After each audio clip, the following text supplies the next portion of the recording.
Tá gravando. Bom, então, aqui eu vou falar sobre assim, os princípios da eletrofisiologia e da ablação por catéter. O que eu procurei assim, colocar nessa apresentação é uma revisão mais para o cardiologista clínico e para o arritmologista clínico, daquilo que, de fato, hoje a gente tem disponível para fazer dentro do laboratório de eletrofisiologia. É óbvio que, assim, para fazer essas intervenções, né, o entendimento de alguns mecanismos assim básicos, eles são importantes. Essas duas figuras, o Esteban falou na aula dele, são do potencial de ação à esquerda do ventrículo e à direita do átrio. Mas o que é importante entender assim desse potencial de ação é que, em última análise, o que ele reflete é o funcionamento de canais iônicos que estão na superfície da célula. A passagem de íons de fora para dentro do miócito e vice-versa é que determina essa ativação celular. Quando esses canais, que são proteínas, eles não estão funcionando adequadamente, você tem modificações no potencial de ação. E essas modificações, elas são refletidas no eletrocardiograma. Isso aqui é um eletrocardiograma normal, sem alteração nenhuma, mas quando você tem uma modificação da atividade elétrica celular, surge a arritmia cardíaca. Então, é fundamental entender o mecanismo básico por onde isso é gerado, que é o mecanismo de reentrada. Como é que ocorre isso aqui? Na verdade, a gente tem em azul aqui a representação de um comprimento de onda. Esse comprimento de onda ele é determinado por duas variáveis, que é a velocidade de condução da célula e o período refratário. A gente observa que aqui tem uma areazinha azul mais degradê em vermelho. O que é esse vermelho? Esse vermelho é o gap excitável. A importância da gente entender isso aqui é que, por exemplo, quando a gente dá um fármaco para o paciente, ou dentro do laboratório de eletrofisiologia, você vai lançar mão de alguma manobra eletrofisiológica, você está tentando penetrar dentro do gap excitável para interferir com o circuito da taquicardia. Por exemplo, a gente vê, às vezes, de forma errônea, prescrever propafenona para paciente com cicatriz. O que ocorre, e que nesse caso é proscrito, é que quando você bloqueia o canal de sódio, você diminui a velocidade de condução da célula. Diminuindo a velocidade de condução, você pode aumentar o gap excitável e favorecer ainda mais fenômenos de reentrada. Então, assim, diria que no Brasil, o que a gente tem hoje para dar para esses pacientes hoje é a amiodarona. Por que você dá ela? Para você prolongar o período refratário e tentar extinguir esse gap excitável. Por fim, esses fenômenos de reentrada, eles ocorrem em vários mecanismos de taquicardia. E o que a gente faz dentro do laboratório é tentar determinar, através de técnicas de mapeamento e manobras eletrofisiológicas, qual que é a menor área responsável por manter e sustentar aquela taquicardia. Essa área a gente chama de isthmo. E, habitualmente, o que a gente faz? A gente faz uma cauterização dentro do coração para bloquear circuito elétrico. Isso aí que, em última análise, é o que a gente faz a maioria das vezes. À esquerda aqui, a gente tem uma representação que a gente tem um gerador de radiofrequência, um catéter de radiofrequência, e aqui a ponta do catéter em contato com o tecido. Uma vez que a gente aplica a radiofrequência, é importante o conceito a gente ter que não é a ponta do catéter que esquenta. O que acontece é que a corrente atravessa o catéter, atinge o tecido, e nisso ela gera calor. É esse calor que faz a lesão. E aí é importante a gente entender que essa lesão, esse calor, ele se dissipa tanto para o tecido, quanto para o sangue, quanto para uma placa dispersora de energia, que é para não queimar o paciente, fica colado nas costas dele. Eventualmente, quando essa energia aqui não é bem aplicada ou não é bem titulada, você pode, ao invés de aquecer o tecido e causar lesão daquele tecido cardíaco que você quer queimar, esquentar o sangue, por exemplo. E esse é um fenômeno que a gente não deseja dentro do laboratório, porque o sangue ele pode esquentar tanto a ponto de formar umas bolinhas e ferver. Quando essas bolinhas se rompem, a gente tem o POP. O POP é uma complicação da aplicação de radiofrequência que, por exemplo, pode levar a tamponamento cardíaco. Então, esse tipo de energia, ela tem que ser essas aplicações, elas têm que ser bem tituladas. Como que elas são feitas na prática? A gente tem hoje no laboratório disponível vários catéteres, vários tipos de catéter. Catéter de curva fixa, catéter de curva variável, eles têm diferentes diâmetros para se adaptar a diferentes anatomias cardíacas. A gente tem catéter hoje de ponta sólida, de 4 e 8 milímetros. A gente tem catéter irrigado, ok? A função desse catéter, como eu falei, a gente esquenta o tecido e pode, eventualmente, aquecer estruturas adjacentes, por exemplo, o sangue, e ter acidente. Então, esses catéteres irrigados, o que eles fazem? Eles esfriam o tecido e permite que você empregue mais energia e faça uma lesão mais profunda. Essa é a vantagem desses catéteres.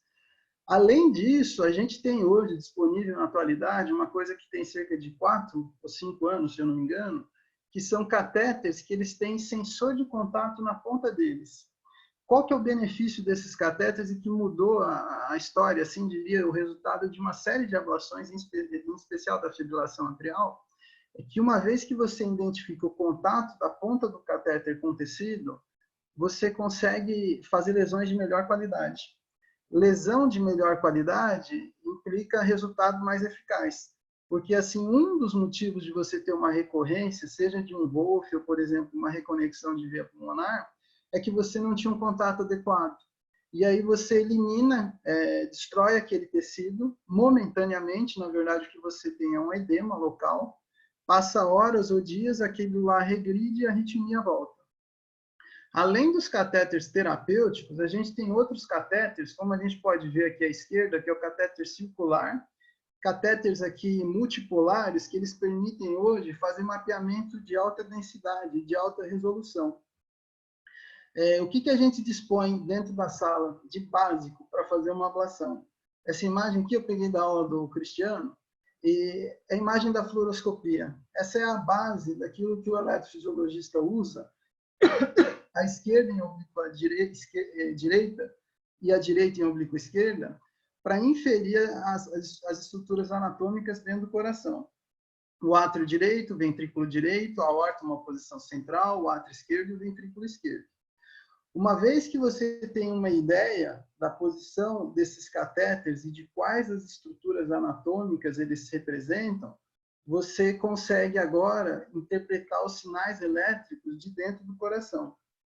Então, tudo começa com o estudo eletrofisiológico. O que é o estudo eletrofisiológico, na verdade? É uma avaliação funcional do sistema elétrico do coração, tanto do ponto de vista de condução, quanto avaliar a capacidade de algum substrato, de alguma cicatriz no coração, servir de base de substrato para alguma taquicardia reentrante, por exemplo, ou eventualmente avaliar se existe uma via acessória, algum mecanismo reentrante que pode dar origem a uma taquicardia. Então, aqui à esquerda, a gente vê os dois primeiros traçados, são traçados de eletrocardiograma. A gente faz isso aqui em 300 milissegundos, então é o eletro que o clínico está acostumado a ver, muito aumentado. A gente tem um catéter no átrio direito e exatamente embaixo da onda P a gente vê a atividade elétrica local do átrio direito. O outro catéter posicionado sobre o sistema de condução, ele identifica um átrio pequenininho, provavelmente porque ele está mais inserido, uma deflexão rápida, que é o potencial rissiano, e abaixo do eletrocardiograma, o do QRS periférico, a gente tem a ativação elétrica ventricular. O que a gente faz na maioria dos estudos, e depois eu vou mostrar uma imagem, é inserir um catéter dentro do seio coronário, porque, por razões que eu vou citar depois, ele é uma referência anatômica muito importante para quem faz a ablação. Além do raio-x e dos catéteres dentro do coração, que permitem a gente avaliar a atividade elétrica cardíaca ponto a ponto, eventualmente diagnosticar uma série de processos eletrofisiológicos, hoje eu diria que a gente tem na prática dois sistemas de mapeamento eletroanatômico. Aqui à esquerda a gente tem o sistema da empresa Johnson, que é o CART, e à direita o sistema Insight, da Abbott. São sistemas que, à atualidade, a gente tem disponível no Brasil. Ambos eles são guiados por sensores eletromagnéticos, são placas coladas na superfície do tórax do paciente, e uma vez que você entra com os catéteres dentro do coração, o que eles permitem fazer? Eles permitem que você transforme um sinal elétrico eventualmente numa cor, e reconstruir, reproduzir a anatomia cardíaca. Você também pode, por exemplo, transformar aqueles sinais elétricos em relação a uma referência que você determina durante o procedimento, mais precoce ou mais tardio. E com isso, você construir mapas de sequências de ativação por onde a taquicardia está circulando. Isso aqui é uma imagem do átrio esquerdo, reconstruído com sistema de mapeamento eletroanatômico. Esses pontinhos que a gente vê em vermelho foi onde foi aplicado a radiofrequência. A gente observa que, naquele momento que foi construído o mapa, para aquela volemia, para aquela condição clínica, você consegue assim, uma reprodução da anatomia muito boa, bastante assim, adequada para realizar o procedimento, praticamente sem utilizar raio-x. Eu acho que no grupo nosso, assim, todo mundo faz muita ablação de fibrilação atrial, tem bastante experiência com isso aqui. Uma vez que você entra no átrio esquerdo, praticamente hoje a gente não usa mais raio-x. Eu diria que as ablações que a gente tem feito fora, não dentro do INCOR, porque tem muita gente em treinamento, elas têm durado aí, em média 4, 5 minutos de X, então acho que o resultado é bastante bom. E mais interessante, esse trabalho aqui ele tem alguns anos, é do grupo da Escola Paulista de Medicina, e eles mostraram uma informação importante nos arquivos, foi o trabalho da Thaís. Quando você cria essas linhas e você avalia a peça anatômica, a gente vê que essas linhas que são feitas, elas são de fato contíguas. Então, isso aí permite inferir que quando você lança a mão de uma estratégia de ablação para bloquear um circuito, aqueles pontinhos que você está coletando no seu mapa, eles de fato representam uma lesão, ainda mais com os catéteres que a gente tem disponível na atualidade, que permitem fazer lesões efetivas e inferir o contato que você tem com a parede do átrio. Então, isso aqui é um paciente, é uma imagem da parede posterior do átrio esquerdo, de um paciente que havia sido submetido à ablação de fibrilação atrial há 6 meses e confeccionado um box, quer dizer, tinha sido feito um isolamento da parede posterior do átrio esquerdo. Tudo que a gente vê em rosa é tecido normal. Tudo aquilo que a gente vê em vermelho é o que está eletricamente isolado, que foi queimado. Então, o que a gente observa? Aqui na borda inferior desse box, onde está o catéter de ablação, a gente tem pontos de reconexão. E esse paciente ele recorreu à arritmia dele numa taquicardia atrial, e praticamente o catéter que estava nesse ponto, ele engloba quase todo o ciclo da taquicardia. E a gente, quer dizer, você vê o sistema de mapeamento eletroanatômico que ele permite fazer, você fazer uma ablação, assim, às vezes, muito pontual.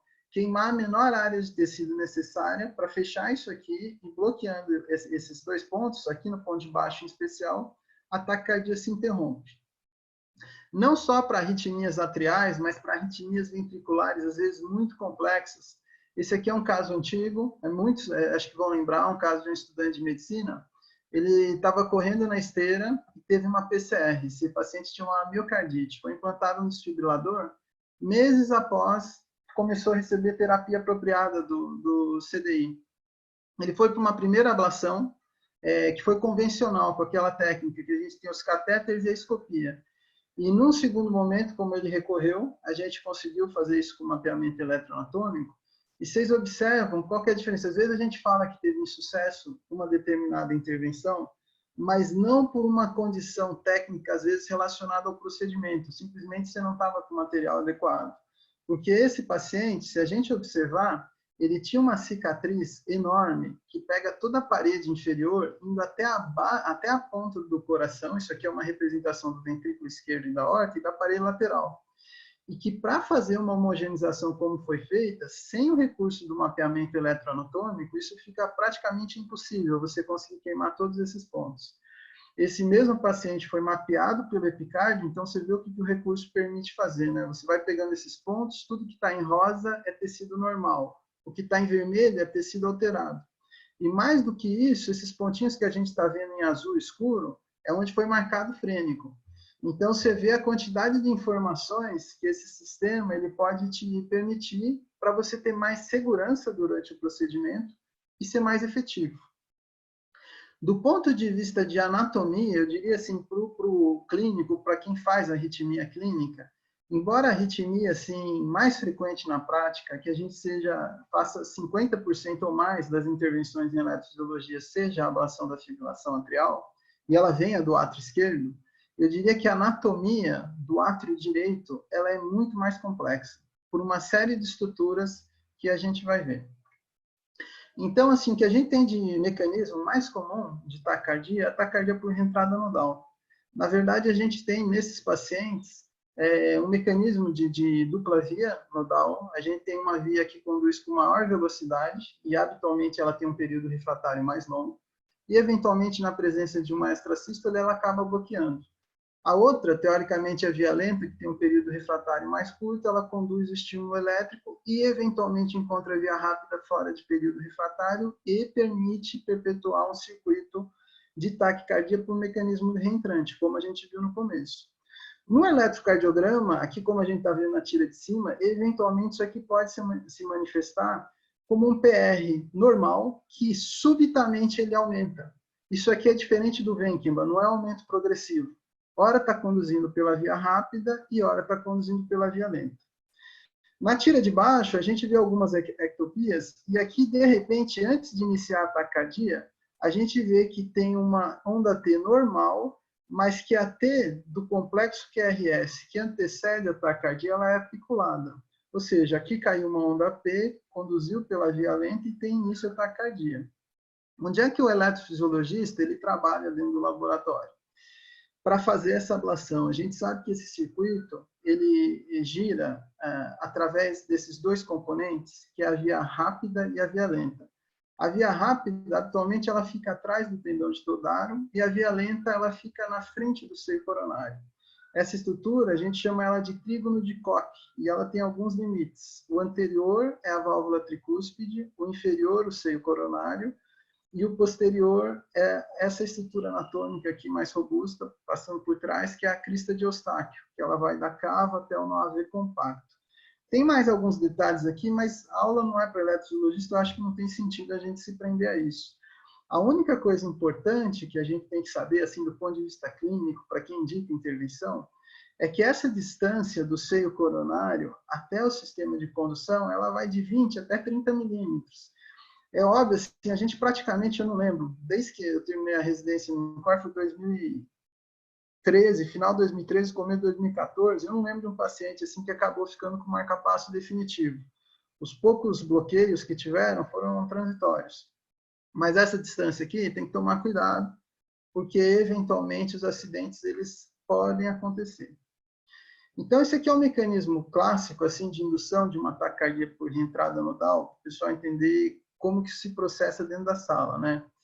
Essas primeiras derivações, D1, D2, AVF, V1, V6, estão registrando o eletrocardiograma de superfície num paciente que já tinha um bloqueio de ramo direito. Isso aqui é 100 milímetros por segundo.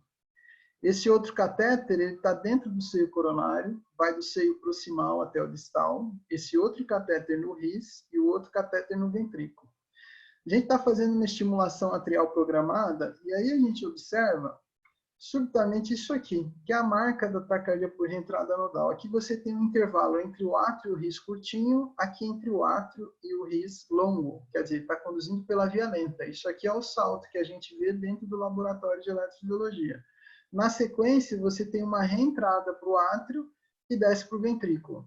Observe que a ativação atrial e ventricular ela é simultânea. É por isso que a gente tem aquele intervalo RP' curtinho na taquicardia por reentrada nodal, diferente da via acessória. E como que é feita a ablação?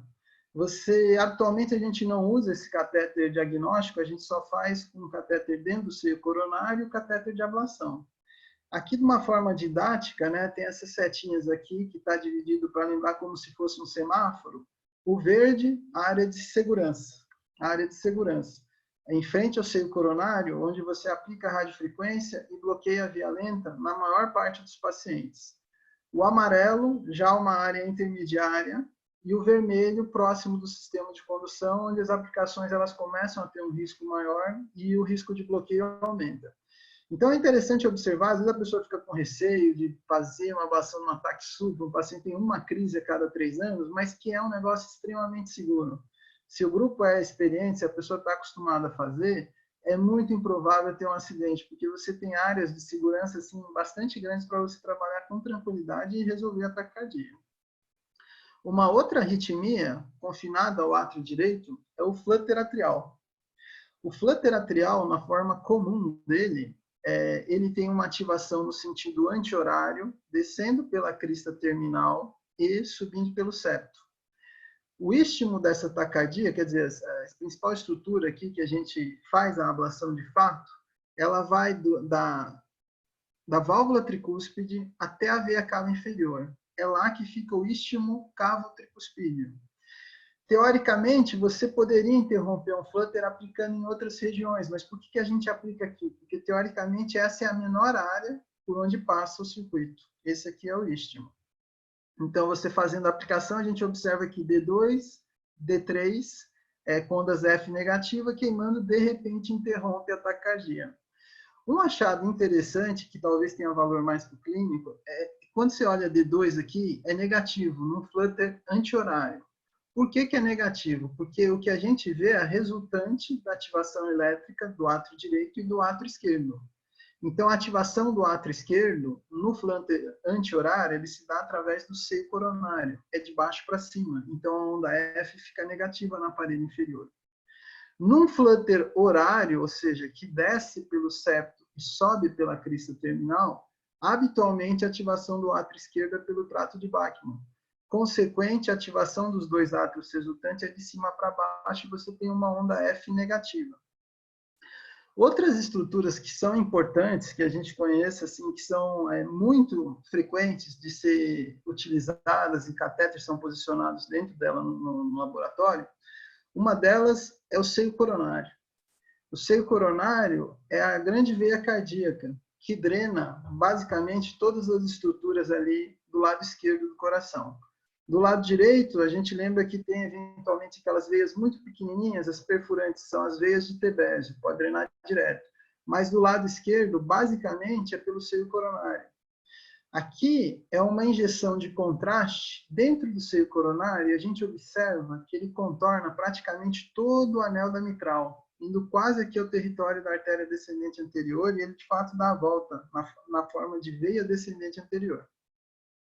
Um achado interessante é que esse seio, essa veia, ele tem um monte de veias tributárias, a posterior do coração, a veia cardíaca magna. Isso aqui é importante porque, através dessa estrutura, você consegue mapear o ventrículo esquerdo sem necessariamente ter que fazer uma punção arterial e acesso retroaórtico ou uma punção transeptal, que aumenta risco. Dependendo da localização da arritmia, você pode eventualmente usar essa estrutura para fazer uma série de cauterizações e ablações dentro do coração.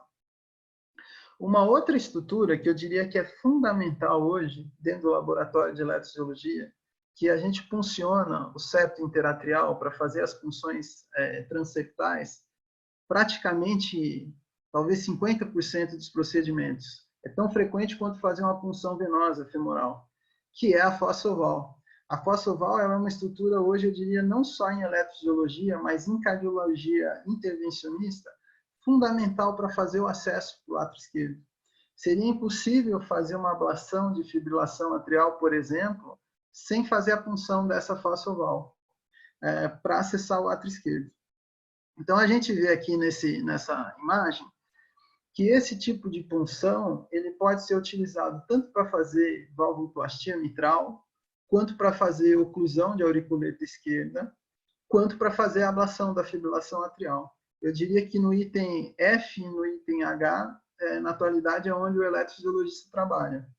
Tem alguns detalhes técnicos em relação à punção com localização que não vem ao caso para cada tipo de procedimento, mas na prática o que a gente faz é isso aqui. A gente posiciona uma bainha com dilatador na cavo, vai descendo, a primeira queda que a gente tem é para o átrio, a segunda é para a fossa oval e a partir dali você entra dentro do átrio esquerdo. Tem uma série de reparos anatômicos que a gente observa tanto em oblíqua direita quanto em oblíqua esquerda que permite fazer essa função com segurança.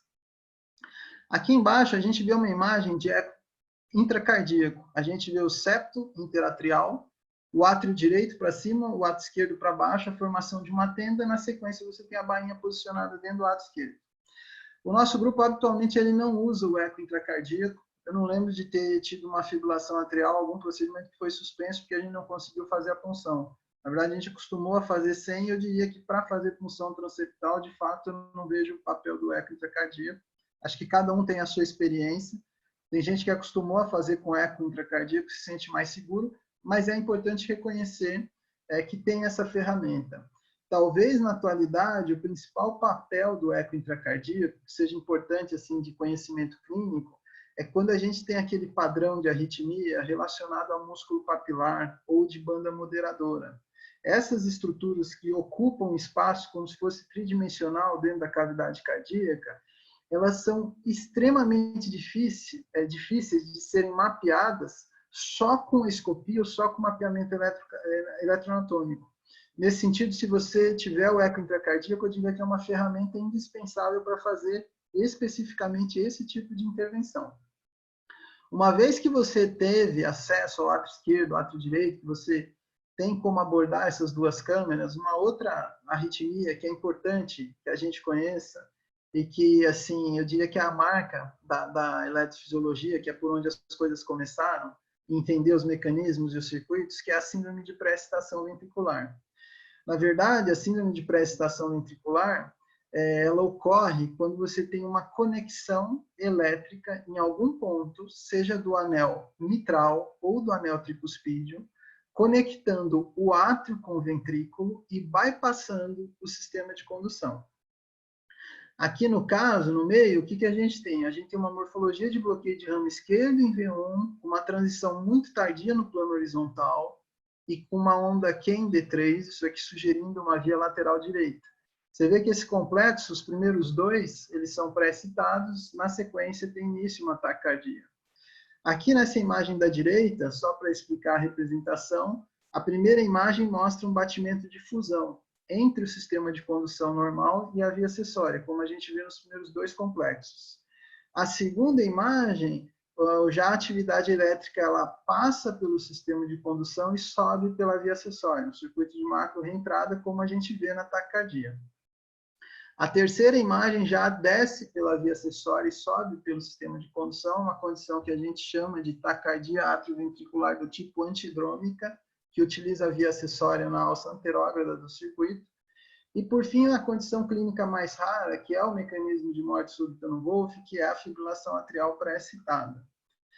Como que é feita a ablação do Wolff-Parkinson-White? Na verdade, aqui a gente tem um paciente com uma pré-excitação típica, a gente observa a onda delta, empastamento do QRS, tem alteração de repolarização em algumas derivações, e a gente vê que tem uma negatividade do QRS em D3, AVF, com uma discreta positividade em D2, isso aqui sugere uma via discretamente acima do ósseo do seio coronário. E como que ocorre a ablação? Na verdade, a gente tem um catéter aqui dentro do seio coronário, é feito um mapeamento procurando um sinal em que a gente tem uma precocidade da ativação elétrica ventricular em relação ao QRS, porque ali significa que você está tendo bypass pela via. Isso aqui é um sinal de alvo adequado. Nesse ponto, você aplicando a radiofrequência, você observa que imediatamente a pré-excitação ela desaparece, tanto no eletro de superfície quanto no intracavitário. Você vê que aqui você tem um sinal AV praticamente fusionado e aqui a via acessória desaparece, é isso que a gente faz dentro do laboratório. Lembrar que a maioria dessas vias acessórias, hoje em dia, elas podem ser eliminadas com tranquilidade, mas que as vias acessórias próximas do sistema de condução, elas, de fato, elas são mais complexas do ponto de vista de fazer o tratamento, mas dentro do Instituto do Coração, o grupo já tem uma experiência grande fazendo a ablação desses casos com acesso retroaórtico. Aqui na imagem da escopia, a gente tem um catéter diagnóstico entrando pela cava inferior e posicionado junto do sistema de condução, e um outro catéter entrando pela aorta, praticamente contíguo ao primeiro. A gente observa o seguinte, aqui a gente tem os primeiros 3 batimentos pré-excitados, um catéter dentro do seio coronário, o catéter registrando o potencial da aorta, e aqui embaixo um decapolar sobre o RIS. A gente aplica a radiofrequência, em 1 segundo a pré-excitação desaparece. Observe que o catéter posicionado sobre o sistema de condução, a gente observa um potencial RISiano bastante grande, o catéter na aorta, que tem interferência, mas tem um sinalzinho menor de RIS, que permite, em muitos casos, fazer a ablação com segurança. Eu diria que nas 2 séries que a gente teve a primeira, que está para ser publicada agora, 90% de sucesso, na do Ítalo, pelo menos dentro de sala, está em 100% de sucesso, mas já tivemos recorrências, as recorrências não são tão raras, elas ocorrem também da mesma forma como a CRIO, mas é uma alternativa. Com relação à ablação da fibrilação atrial, e aqui eu vou perder um pouco mais de tempo, porque eu diria que assim, é o que a gente mais faz, é o que o clínico hoje talvez mais indique, e que é fundamental ter um entendimento assim daquilo que é feito dentro do laboratório. Essa aqui é uma imagem bastante antiga da parede posterior do ato esquerdo, e a gente observa o seguinte, que na parede posterior em si, as fibras elas não obedecem assim uma ordem tão clara de posicionamento dentro do ato, parece um negócio meio bagunçado. Mas, em especial, as fibras ao redor das veias pulmonares, elas obedecem uma sequência como se enlaçasse a veia. E isso ocorre praticamente em todos os atos. Então, na natureza, se alguma coisa ocorre de forma repetitiva, deve ter alguma razão para isso. Habitualmente, quando você tem a sístole atrial, você pode ter, e tem de fato, em alguns casos, uma sístole vigorosa como essa, retorno de sangue do átrio esquerdo para dentro da veia pulmonar. Quando o sangue distende a veia, isso pode ser um problema, porque tem uma série de mecanorreceptores dentro da veia que podem, eventualmente, favorecer o surgimento de arritmias cardíacas. O fato de você ter aquela musculatura ao redor da veia e ter uma inervação autonômica muito rica daquilo lá, eventualmente faz com que o diâmetro da veia reduza discretamente durante a sístole. Pode parecer muito pouco, menos de 10% a redução desse diâmetro, mas se a gente lembrar que a resistência é inversamente e a quarta potência do raio desse diâmetro, você vai entender que a resistência na veia aumenta muito. Então, esse, teoricamente, é um mecanismo de proteção.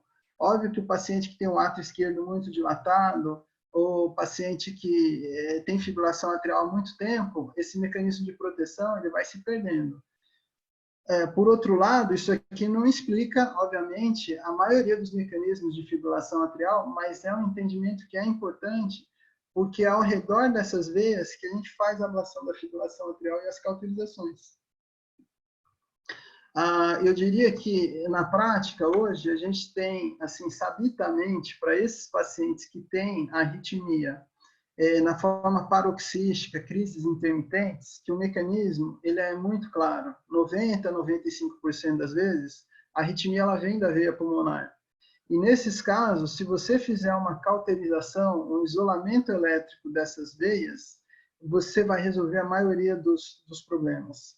Óbvio que as recorrências, elas ainda ocorrem e o mecanismo, na grande maioria das vezes, é a reconexão da veia. O que você não é porque a ablação não deu certo, é porque eventualmente o tecido é como se ele regenerasse. Você tem que entrar e reforçar a lesão ali. Por outro lado, à medida que a doença persiste, você caminha para as formas persistentes da doença, podem ocorrer uma série de modificações no tecido atrial independente da veia pulmonar. E isso pode levar à fibrose do tecido. Essas alterações anatômicas, elas podem ser identificadas, por exemplo, com o uso do mapeamento eletroanatômico. Aqui a gente vê, quer dizer, a veia pulmonar ela já está isolada. O que a gente vê em rosa, que o mapeamento ele consegue fazer isso, ele transforma um sinal elétrico numa cor. Então, o tecido normal, você tem uma representação aqui em rosa. O tecido doente, ele está em verde, e o muito doente, onde praticamente não tem potencial, em vermelho. Então, nesses casos, uma possibilidade é tentar hoje fazer a homogeneização desse substrato. Óbvio que isso aqui não é uma coisa assim tão validada. Tem alguns trabalhos que mostram benefício de se fazer isso, outros não. Alguns grupos trabalham o substrato, outros não. Se for o primeiro procedimento, por exemplo, o paciente só tem fibrilação atrial paroxística e você identifica uma cicatriz, você pode ficar só com as veias. Eventualmente, o paciente com fibrilação atrial de muito tempo tem um substrato, muito tecido doente, você vai precisar fazer linhas, eventualmente fazer box, ou, por exemplo, como nesse caso, fazer uma homogeneização septal. O que o médico, o eletrofisiologista, ele tem hoje dentro do laboratório para fazer essas ablações? Ele tem um catéter laço, que habitualmente fica no ósseo da veia pulmonar e registra o potencial elétrico da veia. Ele tem os sistemas de mapeamento que permite você fazer uma lesão mais efetiva, você sabe aonde você já queimou, a característica de cada pontinho da lesão que você fez. Alguns grupos utilizam o eco intracardíaco,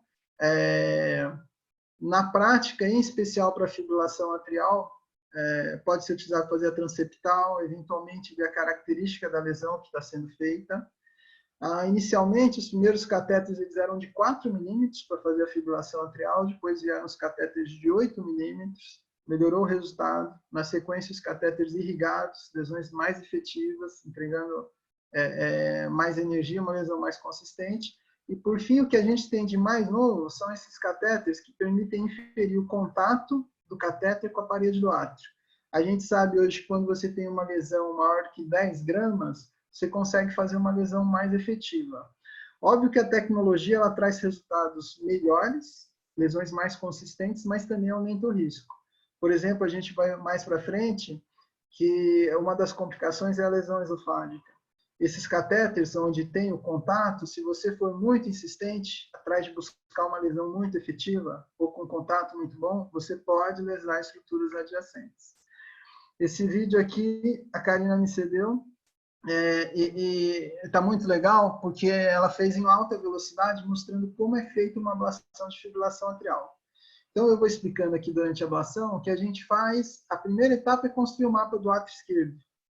Na sequência, o que a gente faz é começar a fazer a cauterização ao redor das veias pulmonares. Vocês observam que tem um monte de dado aqui. A gente tem um lacinho dentro da veia pulmonar superior esquerda. Aqui embaixo, a gente está registrando o potencial elétrico da veia pulmonar. Eu chamo a atenção aqui de vocês para esse potencial amarelinho maior. Vocês observam que uma vez que a veia for isolada, ele subitamente vai desaparecer. Um outro dado, quer dizer, continuamente, para cada pontinho de radiofrequência que você aplica, você vê que você tem uma monitorização contínua do contato com o tecido atrial.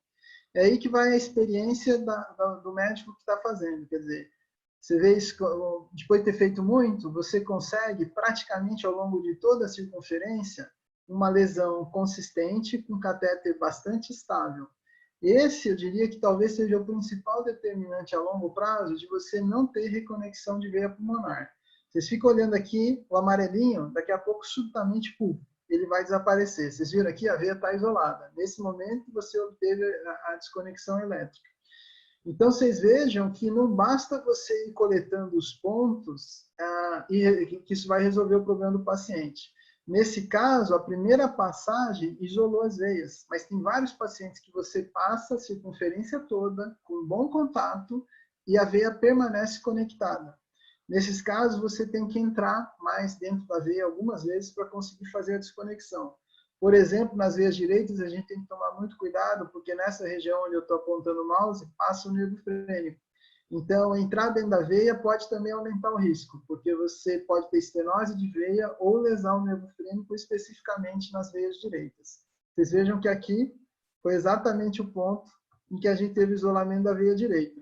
Vocês ficam aqui acompanhando o amarelinho, vocês vão ver que ela vai isolar a direita. Está passando, aqui de repente sumiu o potencial elétrico, a veia está isolada. Lembrar do ponto de vista clínico, as principais complicações da fibrilação atrial, embora seja extremamente raro hoje, os sensores de contato eles reduziram de uma forma substancial a taxa de ocorrência, o tamponamento é uma complicação que ainda ocorre. O acidente vascular cerebral, aqui tem uma área isquêmica grande, isso aqui é uma coisa assim, extremamente incomum, não lembro de ter visto um negócio desse, nem na época da residência, nem depois. Mas acidentes vasculares cerebrais de menor dimensão, eu já vi, e acontece, é uma complicação da fibrilação atrial. Aqui é a estenose da veia pulmonar, que pode ocorrer, e ocorria mais quando a gente não tinha sistemas de mapeamento, que você ia só com a fluoroscopia, e às vezes o cara que não está tão acostumado, ele acaba entrando mais dentro da veia. Uma outra complicação, que é a mais temida, porque se você tiver um tamponamento, você drena, você resolve dentro de sala. Mas a fístula atrioesofágica, que é uma complicação muito tardia, de evolução muito rápida e com uma mortalidade ainda muito alta. E aqui no E, quando você está queimando as veias direitas, pela razão que eu falei, o frênico passa ali perto, se você entrar muito na carina, você pode ter esse tipo de acidente, tem uma paralisia frênica. Aqui chamar atenção em especial para a fístula atrioesofágica. Essa aqui é uma imagem da parede posterior do átrio esquerdo. Aqui a gente tem as veias direitas e as veias esquerdas. O que foi feito aqui? A gente entrou com um catéter de mapeamento eletroanatômico pelo esôfago do paciente e reconstruiu o esôfago. Vocês vejam que quando a gente está queimando a parede posterior do átrio esquerdo, e aqui esses pontinhos eles estão em amarelo, não é por acaso. A gente muda a cor do pontinho para caso tiver uma recorrência, a gente lembrar das regiões que eventualmente a gente aplicou mais rápido ou com menor energia. Por que a gente faz isso? Porque quando a gente identifica que está próximo do esôfago, e nesse caso a gente trabalha com um monitor de temperatura esofágico, tem que tomar muito cuidado. A taxa na literatura dessa complicação é de 1 para 1000, mas a mortalidade é superior a 80% e habitualmente a evolução é em poucas horas, é muito grave. De rotina, para prevenir isso, a gente usa o termômetro esofágico, toma todos esses cuidados com relação à aplicação da radiofrequência, e o Dr. Maurício já começou já há vários anos no grupo a instituir a endoscopia no primeiro PO. Eu diria que isso aí dá muita segurança para quem fez o procedimento, porque, por exemplo, você faz uma endoscopia, isso aconteceu comigo recentemente, você faz a endoscopia, você sabe que não tem lesão. Passa 3 semanas, o doente te liga, fala, tô com febre, tudo bem, agora você vai pensar no Covid, mas se não fosse por isso, é uma situação muito desconfortável, porque muitas vezes a manifestação clínica inicial é uma febre, um mal-estar torácico, antes de abrir com a manifestação mais importante, como, por exemplo, acidente vascular cerebral embólico, sepse ou mesmo hematêmese. Então, em raros casos, quer dizer, a taxa é pequena, em torno de 10%, a gente pode ter lesão esofágica bastante feia, como a gente está vendo aqui na endoscopia. A rotina nossa é repetir a endoscopia depois de 1 semana. Se persiste a lesão, se ela aumenta, a gente interna o paciente, deixa em dieta zero e vai avaliando isso aqui com PCR e tomografia. Aqui na imagem inferior direita, a gente observa uma fístula que abriu já com bolinha de ar dentro do lado esquerdo. Isso aqui é uma catástrofe. Dificilmente o paciente não morre quando isso acontece. E por fim, só para citar aqui uma condição muito comum que a gente faz a ablação de extrasístole ventricular em alta densidade. O que a gente faz, na verdade, é mapear essas extrasístoles, e quando a gente identifica esses potenciais precoces em relação à extrasístole, com o sistema de mapeamento eletroanatômico, a gente consegue construir esses mapas, que são mapas de ativação. O que é um mapa de ativação? É aquele no qual você transforma um sinal elétrico precoce ou tardio em relação à sua referência numa determinada cor. Por exemplo, aqui você consegue ver que a corzinha vermelha, no caso, é o mais precoce, o azul mais tardio, e você consegue localizar na cúspide esquerda o alvo da arritmia. Fazendo a ablação nesse ponto, a arritmia desaparece. Por fim, eu diria que o laboratório de eletrofisiologia, assim, ele é um local de trabalho muito complexo, que você tem mapeamento eletroanatômico, às vezes você tem eco intracardíaco, você tem a imagem da escopia, o polígrafo, uma série de informações que o tempo todo você tem que estar ligado para tentar dar o diagnóstico e tratar o paciente. Todas essas ferramentas, o que eu diria que elas mais agregaram, além de melhorar a eficácia do procedimento, é a segurança, tanto para o paciente quanto para o médico. Aqui tem algumas fotos do nosso grupo. Era essa a ideia aí. Não sei se vocês querem comentar, querem perguntar.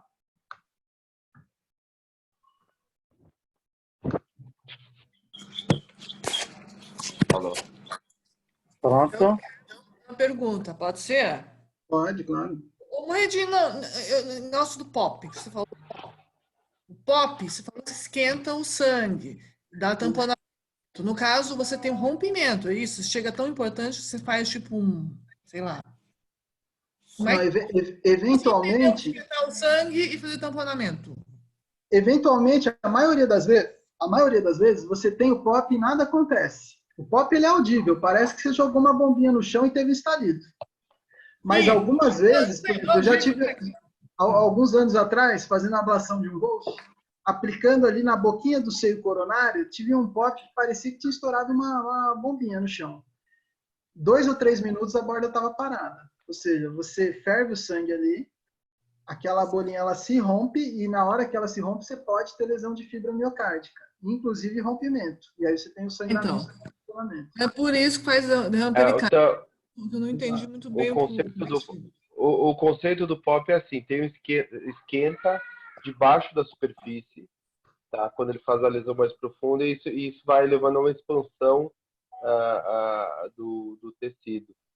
E aí chega a criar até gás, e aí rompe. E aí fato de romper, se a parede é fina, ele pode levar a uma perfuração. Tendo uma parede grossa no ventrículo e coisa, ele só vai fazer aquela cratera, né? Aí depende da estrutura do Entendi. Ele é Então, bastante audível. É. Ele é bastante Ele Ele é audível. Muitas vezes. audível e a gente sente na mão também. A gente sente o gente, Na mão, né? tranco no catéter e o barulho. Deu um pó. Perfeito. É mais seco, né? Eu quero Mas é parabenizar o isso, Morredinho. é um aumento de pressão que aí rompe e aí estoura. Como uma bomba no mesmo, né? músculo, não é que esquenta o sangue. Então, é lá dentro, a fibra No músculo. miocárdica que É dentro. aquece, É. muda, Por sei isso lá, que os de lado. catéteres irrigados, por isso que os catéteres irrigados fazem mais, ele faz a lesão um pouco mais profunda e ele vai por dentro e aí vai para a superfície. Ele vai Alguns meninos também pode ter, tem muita relação com a beira, fica mais aprofunda. Pega mais central e a beiradinha fica mais. É isso? É, né? A irrigada, é. porque mantém as Morredinho, coisas mais fresquinho, né? Doutor Francisco, eu quero, em primeiro lugar, te parabenizar. Você fez uma aula sucinta, porque eu vi a tua aula de ontem, que foi uma aula mais voltada para a eletrofisiologia, e hoje você teve o cuidado de ser bastante cauteloso e mostrar uma visão geral para o clínico. Você está de parabéns, a aula está muito boa, está muito bem ilustrada, você colocou por doenças e ficou muito boa a sua apresentação. Eu quero te parabenizar pela didática, inclusive. Você foi bastante didático. obrigado. Até clínico, como a gente consegue entender, dá até vontade de entrar na sala de eletrofisiologia. Eu só tenho uma dúvida aqui. Na verdade, não é uma dúvida, é um questionamento. Quando a gente quer fazer pedido para convênio, a gente percebe que para TAC Supra, o mapeamento eletroanatômico nem todos permitem. Eles acham que dá para fazer tranquilamente sem mapeamento eletroanatômico, em especial TRN e vias acessórias. Qual a sua opinião sobre isso? Você acha que agrega? Obviamente que o melhor dos carros é o melhor dos carros, mas eu queria saber se realmente agrega sucesso. O que você percebe quando você faz uma ablação com carto para vias acessórias ou TRN ou uma ablação pela técnica convencional? Doutor Francisco, para arritmia supraventricular, particularmente, eu não vejo diferença nenhuma no resultado. Tá? Perfeito. O máximo que eventualmente você pode precisar é um catéter irrigado, mas você não precisa do carto para usar um catéter irrigado. Então, eu diria que, assim, eventualmente, em recorrência, em localização muito próxima do sistema de condução, em criança, para evitar usar uma dose de radiação maior, eventualmente pode ter o papel. Mas a grande totalidade dos casos, da forma convencional, você resolve e eu não imagino que melhore resultado. Com ou sem, do ponto de vista de resultado, desfecho clínico, o mapeamento eletroanatômico não agrega para taquicardia supraventricular. É que já parte de uma taxa de sucesso muito alta, né? Então vai agregar um custo para um aumento de 95% para 96%, 97%, né? Então, realmente. Mas nos casos de TAC Supra, por exemplo, o Wolf, recorrência, que não é por problema de ser parisiano, que é por problema de localização mesmo, ajuda bastante. Então, Quando tem... os convênios eles liberam para recorrência, né? Divertículo faz diferença ter o carto não ter mapeamento eletroanatômico? Consegue entender melhor um divertículo, uma estrutura? Sim, vias acessórias vias acessórias mais largas. Muitas vezes conhecer o divertículo já é importante, né? Que o Murray ia falar. Não, eu ia dizer isso mesmo, mas para o divertículo em especial, eu acho que quando você suspeita dele, você faz a venografia do seio coronário. Quando existe a via acessória, habitualmente ela não fica lá no bolsão, ela fica no colo do divertículo. Então, é a região principal que você vai mapear, e você vai fazer isso com a venografia. O mapeamento talvez não vai ajudar tanto. Ótimo. Mas te ajuda a entender a anatomia, né? Agrega, sim. Eu acho se suspeitar, eventualmente pode fazer um atomo também antes, qualquer coisa. Não. Muito bom. Perfeito. Alguém tem dúvida aí do grupo, fellows, clínicos? Alguém quer falar? Fiquem à vontade.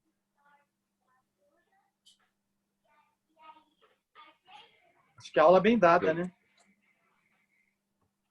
Perfeito, né? Acho que bom. mais uma vez, agradecer aí. Quinta-feira, a próxima aula, é isso? Do grupo de clínica. A gente vai ter da Eletrofísio amanhã, que eu vou dar, e depois eu mando o link, vai ser de conceitos básicos de mapeamento eletroanatômico, mas também está estendido a todo mundo, mas aí também, como é a foco eletrofisiologia, vou aprofundar um pouco mais, como o Ridney ontem. Quinta, doutora Denise, sexta-feira é feriado.